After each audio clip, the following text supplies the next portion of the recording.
यहाँ माथि चाहिँ टुरिस्ट हिजो थियो, अहिले छैन, आज चाहिँ गएछ। छोरी आएको छ है, लु धेरै दिनमा छोरी चाहिँ मैले यो टिपेर लगेको है। लु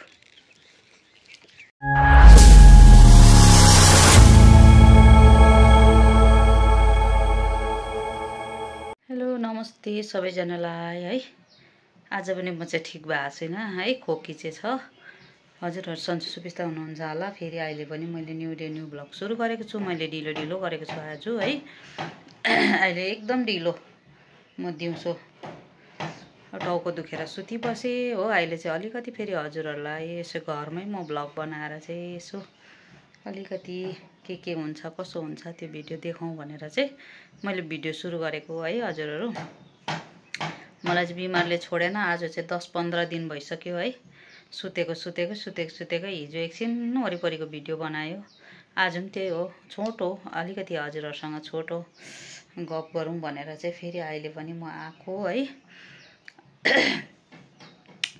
हजुरहरूले धेरै माया गरेर मेरो भिडियो हेरिदिनु हुँदैछ। हजुरहरूलाई धेरै धेरै धन्यवाद है। मलाई लाइक कमेन्ट है सेयर गर्नुहुँदैछ।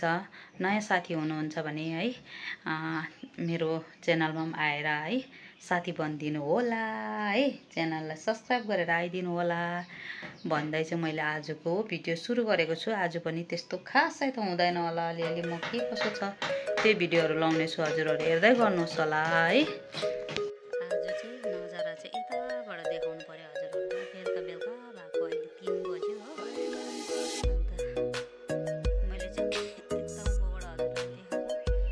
माथि चाहिँ तुलसी हिजो थियो, अहिले छैन, आज चाहिँ गएछ टुरिस्ट है।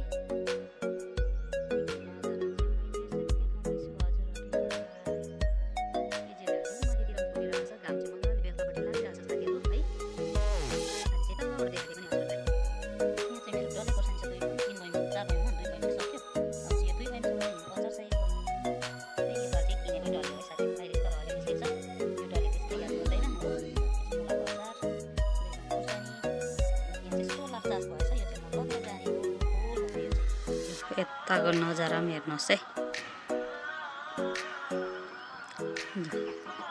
घाम चाहिँ यो कुहिरोले छोप्यो है साथीहरू। बेलुकापट्टिको नजारा यता गुम्बा गाउँ। यहाँ पर चाहिँ गुम्बा हेर्नुहोस्। माथिल्लो तल चाहिँ नयाँ बनाएको योपालि, त्यो उयो पनि लगाएको थिएन नि त।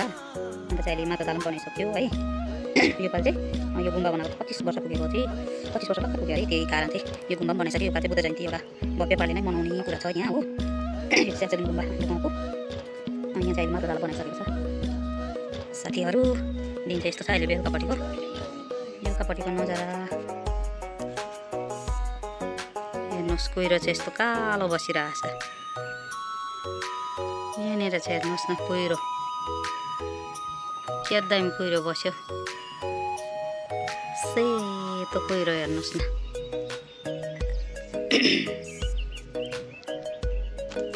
क्या दामी बस्यो साँच्ची नै। हाम्रो भाइ चाहिँ आज चाहिँ के खायो भन्दा भाइ हात्ती पहिलेको दबाई खाएर फ्रेस छ हाम्रो भाइ चाहिँ नि। हात्ती पहिलेको दबाई खाएर आएको। मेरो भरै चाहिँ ट्युसन लागि आएको। यता भाउजू हलो गाइस भनिदिनु त। हलो गाइस भन्नु नि, यहाँ हात हलाउनु नि। लुको बाँचेको कोही भाइ सुते। हात्ती पहिलेको दबाई खाएर आएको है। यो चाहिँ फ्रेस छ, फ्रेस। यस्तै राम्रो दबाईहरू खाएर फ्रेस भएकै राम्रो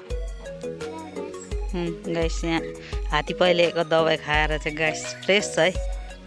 यहाँ चाहिँ भाउजू बेलुकापट्टि झार गर्नु हुँदैछ। म त गोडेको छुइनँ, सकिनँ। घाम पनि यहाँ पुगिसक्यो साथीहरू। यहाँनिर खनु भनेर अस्तिदेखि तातेको दुई बहिनी। म बिमारले थल्यो हो। अब भोलि चाहिँ यहाँ गर्नुपर्छ होला।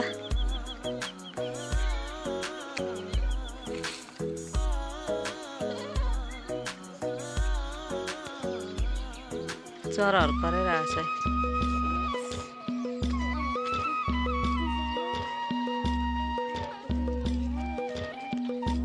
मेरो चाहिँ यहाँ लसुन चाहिँ फलेन है। यहाँ लेकमा चाहिँ नहुँदो रहेछ है साथीहरू। यो अहिले रोपेको होइन, छैन, फलै छैन।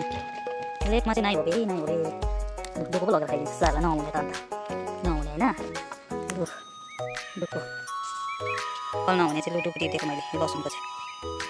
दाना त नहुने रहेछ हाम्रो यहाँ लेकमा चाहिँ। यो अहिले रोपेको होइन दुई बहिनीले। अन्त चाहिँ मैले यो टिपेर लगेको है। छैन लसुन त।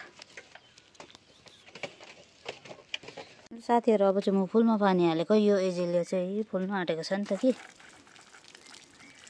अरू त गयो टकटक यो फुल्दैन यो उयो भयो यो अस्तिको घामले सक्यो